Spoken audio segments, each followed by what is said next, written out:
नमस्कार बच्चों, स्वागत है आपका हमारी हिंदी की क्लास में। तो बच्चों, आज हम हमारी हिंदी की क्लास में करेंगे कक्षा 10वीं की जो क्षितिज पुस्तक है उसकी कविता राम लक्ष्मण परशुराम संवाद। इस कविता के पहले 2 पद मैं भाग 1 में आपको करवा चुकी हूँ। आज उससे अगले 2 पद यानी कि तीसरे और चौथे पद का सरलार्थ हम करेंगे भाग 2 में। तो इससे पहले मैंने आपको जो शुरुआत की थी कविता की उसमें आपको बताया था कि किस प्रकार सीता स्वयंवर में भगवान राम जब शिव धनुष को तोड़ते हैं तो परशुराम जी बहुत क्रोधित हो जाते हैं और वो क्रोध करते हैं। तो राम विनम्र स्वभाव में उनसे विनती करते हैं कि तो ये आपका कोई दास ही होगा जिसने तोड़ा होगा, किंतु परशुराम बहुत अधिक क्रोधित हो जाते हैं और ये सब बातें सुनते हुए लक्ष्मण भी क्रोधित हो जाते हैं, क्योंकि लक्ष्मण का स्वभाव भी उग्र स्वभाव है। तो उनके साथ, परशुराम के साथ और लक्ष्मण के जो संवाद है वो पहले 2 पदों में हमने किए थे। लक्ष्मण ने उनको बताया था कि ये धनुष तो पुराना था, राम ने तो उसको छुआ ही था और छूते ही वो टूट गया। इस पर परशुराम जी और भी ज़्यादा क्रोधित हो जाते हैं और जब वो अपनी यश की, अपने बल की, अपने प्रताप के डींगे मारते हैं और बताते हैं कि मेरा तो जो कुठार है, कुल्हाड़ा है, वो इतना भयंकर है कि उसके डर से तो जो स्त्रियां होती हैं उनके गर्भ के जो शिशु हैं वो भी मर जाती हैं। इस पर उनकी इतनी वीरता भरी बातें सुनकर, उनकी डींगे सुनकर लक्ष्मण जी हैं वो थोड़े मुस्कुराते हुए उन पर व्यंग करते हैं। तो 2 पद हम पहले कर चुके थे और अब हम करेंगे पद संख्या 3 और 4। वहीं से जब परशुराम जी कहते हैं कि मेरा कुठार इतना भयानक है कि उसके डर से तो स्त्रियों के जो गर्भ में बालक होते हैं उनकी भी मृत्यु हो जाती है। तो ये बात सुनते हुए लक्ष्मण मुस्कुराते हुए बोलना आरंभ करते हैं। बिहसी लखनु बोले मृदुबानी, अहो मुनीसु महाभट मानी, पुनि पुनि मोही दिखाव कुठारू, चहत उड़ावन फूंकी पहारू। अब यहाँ लक्ष्मण जब परशुराम जी अपनी तारीफ कर रहे हैं, अपनी प्रशंसा कर रहे हैं कि मैं इतना पराक्रमी हूँ, इतना मैं बलशाली हूँ कि मेरे बल से तो सब कुछ नष्ट हो जाएगा, तो उनकी बातें सुनकर लक्ष्मण मुस्कुराते हुए बोलते हैं बिहसी लखनु, बिहसी मैंने मुस्कुराते हुए, लखनु बोले मृदुवानी, कि उनकी ये सब बातें सुनकर लक्ष्मण मुस्कुराते हुए मधुरवाणी में बोलते हैं। अहो मुनीसु महाभट मानी, महाभट मतलब महान योद्धा, कि हे मुनि, हे साधु, आप एक मुनि होते हुए अपने आप को बहुत बड़ा योद्धा मान रहे हो। पुनि पुनि मोही दिखाव कुठारू, चहत उड़ावन फूंकी पहारू।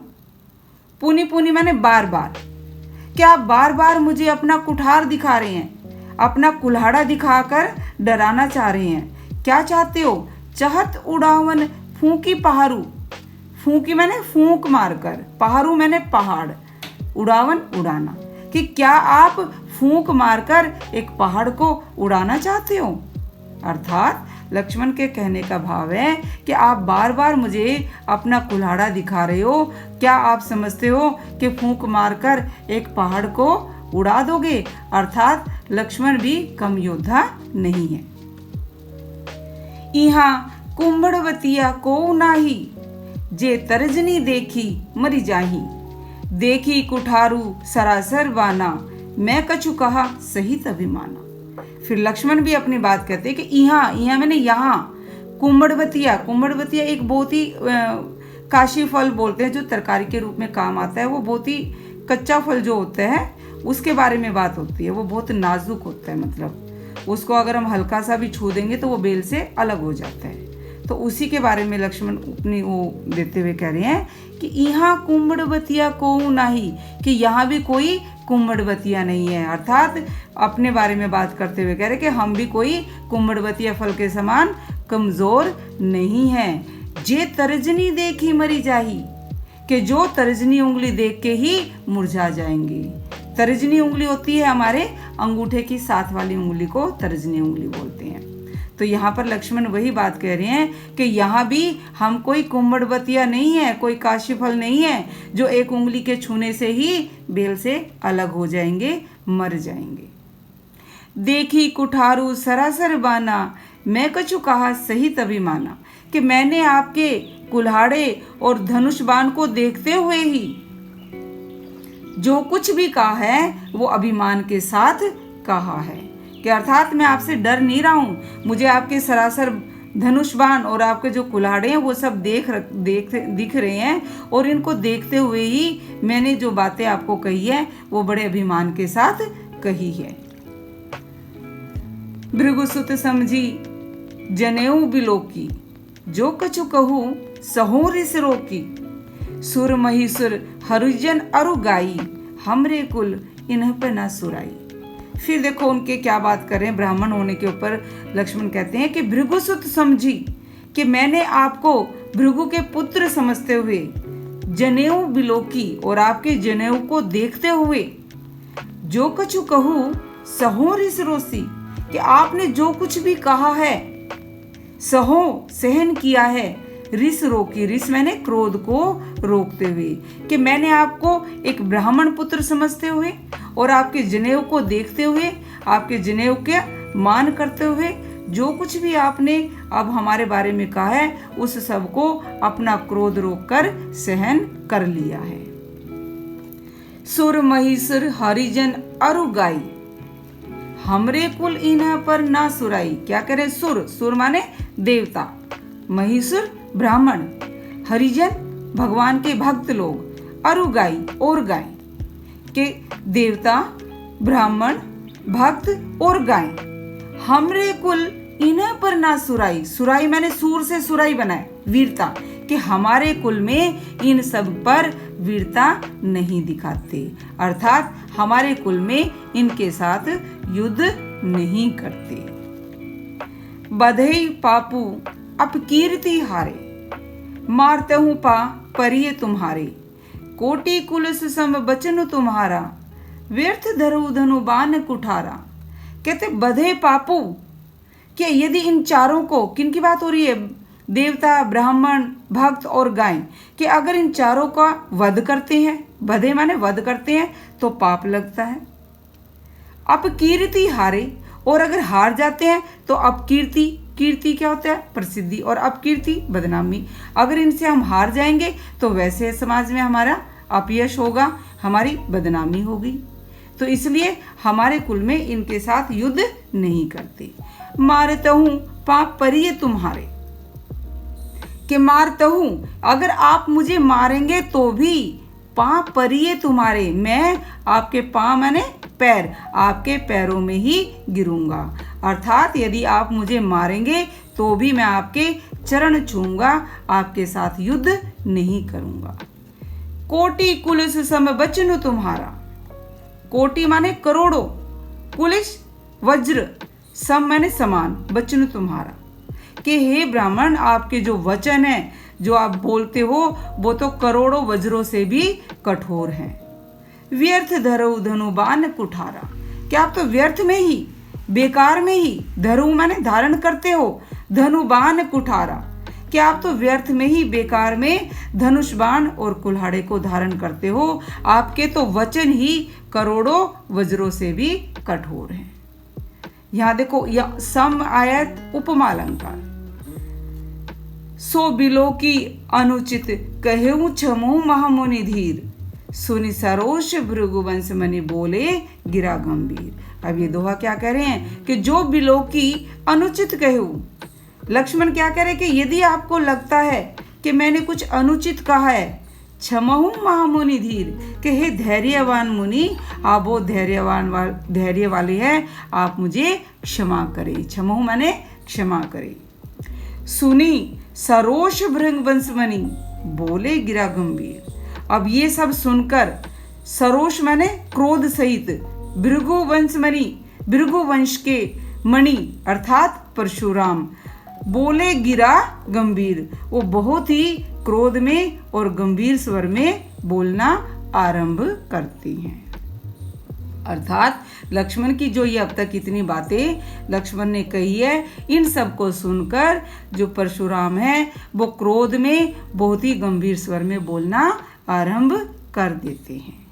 तो यहाँ पर आइए हम देखते हैं, एक तो अनुप्रास अलंकार है और दूसरा पुनि पुनि में पुनरुक्ति प्रकाश अलंकार आ रहा है हमारा। और यहाँ देखिए कोटि कुलिसम बचनु तुम्हारा, यहाँ उपमा अलंकार आ रहा है। भाषा आपको पता है अवधि भाषा है और दोहा चौपाई छंद का प्रयोग किया गया है। तो आइए इसके बाद हम करते हैं अगला पद्य। कौशिक सुनहु मंद येहु बालकु, कुटिल काल बस निज कुल घालकु, भानु वंश राकेश कलंकु, निपट निरंकुशु अबुद्धु असंकु। जब लक्ष्मण के ये वचन सुनते हैं वो तो परशुराम जी बहुत क्रोधित हो जाते हैं और बहुत क्रोध में और गंभीर स्वर में बोलना आरंभ कर देते हैं। तो वो किससे बात कर रहे हैं? अब उनके गुरु विश्वामित्र से बात कर रहे हैं। कौशिक, कौशिक मैंने विश्वामित्र, कि हे विश्वामित्र सुनो, मंद येहु बालक, ये बालक मंद बुद्धि है। कुटिलु काल बस निज कुल घालकू, ये बहुत ही कुटिल बुद्धि का है और काल के अधीन होकर अपनी मृत्यु को निमंत्रण देते हुए अपने वंश का नाश करने वाला है। कुल घालकू, कुल माने वंश, घालकू नाशक, नाश करने वाला। कि हे विश्वामित्र सुनो, ये बालक बहुत ही मंद बुद्धि है और कुटिल बुद्धि वाला है और काल के अधीन होकर अपने कुल का नाश करने वाला है। भानु वंश राकेश कलंकु, निपट निरंकुशु अबुद्धु असंकु। भगवान राम सूर्यवंशी थे, तो उसी के बारे में कह रहे हैं कि ये तो सूर्यवंशी रूपी पूर्ण चंद्रमा का कलंक है। देखिए यहाँ पर कौन सा अलंकार आ रहा है हमारा? रूपक अलंकार।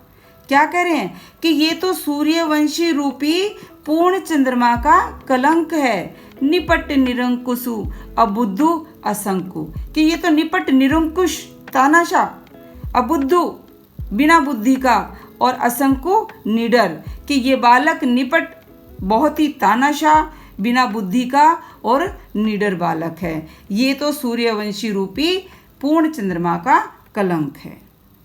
काल कवलु होही छन माही, कहो पुकारी खोरी मोहि नाही, तुम्हें हटकऊ जो चहु उबारा, कही प्रतापु बलु रोषु हमारा। फिर क्या कहते हैं? काल कवलु होई छन माही, काल कवलु मतलब काल का ग्रास, मृत्यु को प्राप्त हो जाएगा, होई हो जाएगा, छन माही, छन मैंने क्षण में ही, के क्षण में ही ये अभी काल का ग्रास बन जाएगा, अर्थात इसी क्षण में इसको मार दूंगा।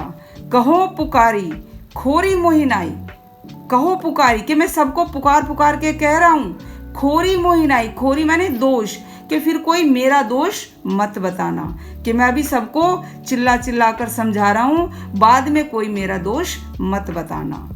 तुम्हें हटकऊ, हटकऊ मतलब समझाओ, तुम्हें हटकऊ जो चहु उबारा, कि हे विश्वामित्र तुम ही इसे समझाओ यदि इसको बचाना चाहते हो। चहु उबारा, चहु माने चाहते हो, उबारा बचाना।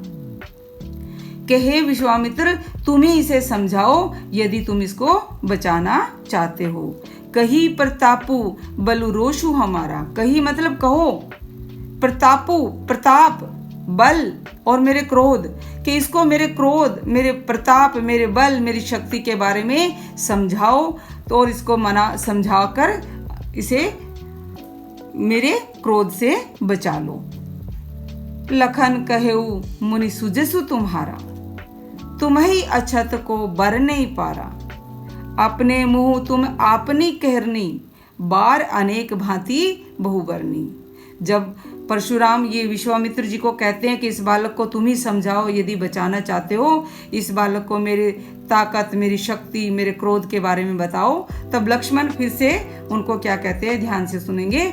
लखन कहेऊ, कि लक्ष्मण कहते हैं मुनि सुजसु तुम्हारा, कि हे मुनि जो आपका यश है, जो आपकी प्रसिद्धि है, तुम्ही अछत को बरने पारा, तुम्ही मतलब तुम्हारे, अछत अलावा, कि आपके अलावा कौन उसका वर्णन कर सकता है, बरने, कि हे मुनि आपके यश के बारे में आपके सिवाय कौन उसका वर्णन कर सकता है। अपने मुंह तुम्हें आपनी करनी, कि आप अपने मुंह से ही अपनी यश की गाथा गा रहे हो।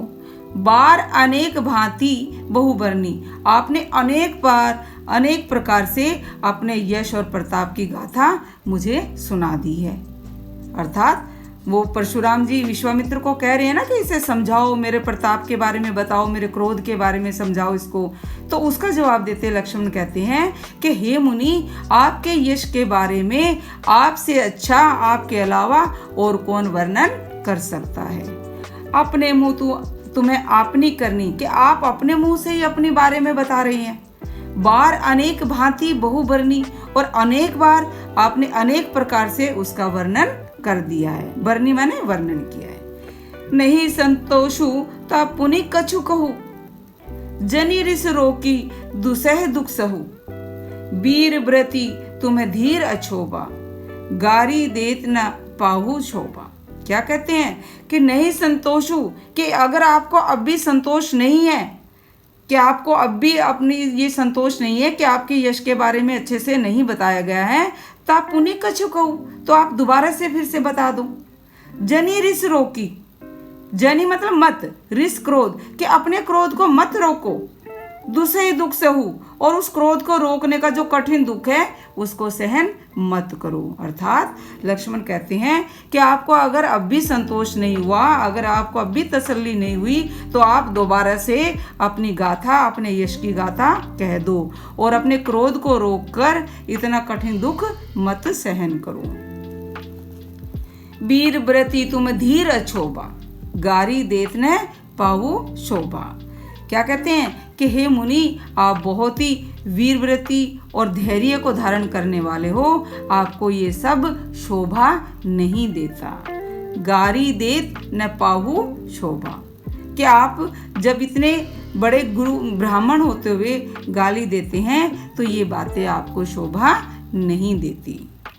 सूर समर करनी करही, कही न जनावही आपू। विद्यमान रन पाई रिपु, कायर कथई प्रतापो। अब यहाँ देखो क्या कहा है दो में कि सूर, सूर माने योद्धा, समर करनी करही, कि जो कुछ करते हैं, समर माने युद्ध, करनी करही, कि जो सच्चे योद्धा होते हैं वो युद्ध क्षेत्र में अपनी वीरता दिखाते हैं। कही न जनावही आपू, वो अपने आप कह के उसके बारे में बताते नहीं हैं। जनावही मतलब जताना, कि वो अपने मुंह से उसके बारे में बताकर जताते नहीं हैं। विद्यमान रन पाई रिपु, रिपु माने शत्रु, विद्यमान उपस्थित, कि रण क्षेत्र में शत्रु को देखकर कायर कथई प्रतापु, कि जो कायर होते हैं, कमजोर होते हैं, वही अपने मुंह से अपने प्रताप का गुणगान करते हैं। अथवा जो सच्चा योद्धा होता है वो तो युद्ध क्षेत्र में शत्रु को सामने देखकर उसके साथ युद्ध करता है, ना कि अपने मुख से अपने यश का गुणगान करता है। तो ये हो गया हमारा चौथा पद। इसमें मैं आपको बताऊंगी, देखिए एक तो अनुप्रास अलंकार है, दूसरा मैं आपको बताऊंगी या भानुवंश राकेश कलंकु में रूपक अलंकार है। बहुत ही अच्छे रूपक और इस अलंकार का प्रयोग किया गया है। तो यहाँ पर यह हमारा चौथा पद पूरा हो जाता है। तो आशा करती हूँ आपको बहुत अच्छे से ये समझ आया होगा। अगर समझ में आया है तो बाकी के जो 2 पद हैं मैं आपको अगले वीडियो में यानी कि भाग 3 में वो आपको समझाऊंगी। अगर आपको ये सरलार्थ अच्छे से समझ में आ गए हैं तो वीडियो को लाइक और कमेंट ज़रूर कीजिए। धन्यवाद।